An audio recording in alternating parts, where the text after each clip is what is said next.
because he came to me after my arteriogram with a giant iPad to show me what the AVM looks like. And he said, you have an AVM in your brain. And I just told him, I said, you got to go tell my mom. You got to let her know. Like she's downstairs worried to death. He said, I saw her hours ago. But then we started talking about it. And I said, so what is this thing? And he explained how it's a congenital malformation, something you're born with. And I was like, I told him, I was like, I exercise, like I eat fairly well. Like I don't understand.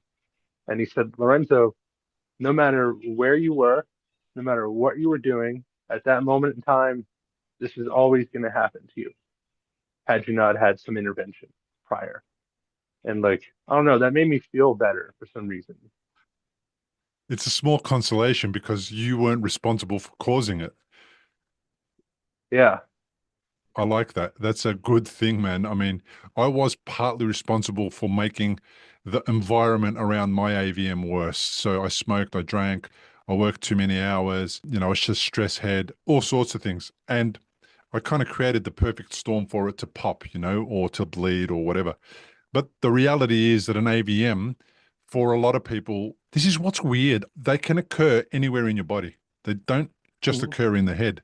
But I've never come across or heard of anyone having had an AVM that bled in a different part of the body, skin, muscles. It's possible for them to occur anywhere. So, and most of the time they're benign. They just sit back, chill out, do nothing. Most people who have them won't know they have them unless they play up. And they tend to play up at middle age, between, say, 35 and 45. The amount of people who I've interviewed whose AVM has played up somewhere around the age of 40, it's ridiculous. It's a pattern that continues to evolve. And then there are a few people who I've met whose AVM caused problems way earlier than that. So it's a small consolation prize when somebody says, you didn't do this to yourself. It would have happened anyway. Yeah. It's random.